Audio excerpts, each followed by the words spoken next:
Bienvenue à la cité antique de Bliesbrück-Rheinheim. Dans ce troisième épisode, nous allons vous faire découvrir la place publique. Au centre de la cité antique, à la croisée des quartiers et des différentes rues et chemins, se tenait une place monumentale que l'on peut appeler forum, par analogie avec les autres villes de l'époque romaine. Cet espace est avant tout une place publique, lieu de rencontre et d'interaction sociale, à l'image de tout espace public. On ignore beaucoup de choses sur son organisation dans les premiers temps de la ville romaine. Les monuments dont on peut voir les restes ont été fouillés entre 2008 et 2012.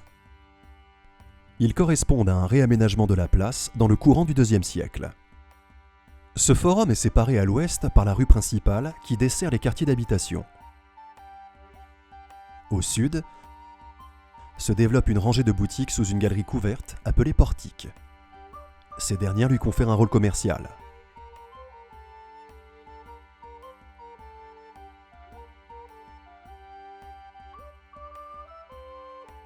Au nord se développe un vaste bâtiment de près de 30 mètres de long et large de 10 mètres.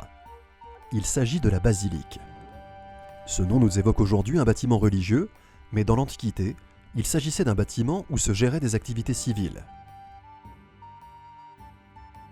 En effet, cette basilique accueillait des activités commerciales, judiciaires ou financières. Elle correspondait à une grande halle dont la configuration pouvait évoluer selon les jours ou les séances. La découverte de différents poids lors des fouilles a permis d'envisager qu'une partie de cette halle était destinée au contrôle des poids et des mesures. Un service nécessaire, notamment pour dénoncer les escroqueries. Ce bâtiment possède une architecture remarquable. Son vaste espace intérieur était couvert d'une toiture en tuiles dont on imagine la charpente apparente. Ce toit était soutenu par les murs de façade porteurs, ainsi que 2 rangées de poteaux qui divisait l'espace interne en 3 nefs qui reposaient sur des socles de grès. Mais quittons la basilique pour revenir au centre du forum où s'élève une fontaine monumentale. Cette fontaine présente 2 phases différentes de construction et d'aménagement. C'est durant la seconde phase qu'on a bâti un mur en arc de cercle qui renferme un bassin rectangulaire où débouchait une arrivée d'eau continue. Les fouilles n'ont pas permis de définir l'apparence complète de ces aménagements qui devaient répondre pourtant à la monumentalité de l'ensemble de la place. Sur les côtés, 2 petits bâtiments venaient s'appuyer contre le mur en arc de cercle, mais là encore, leur fonction exacte n'est pas connue.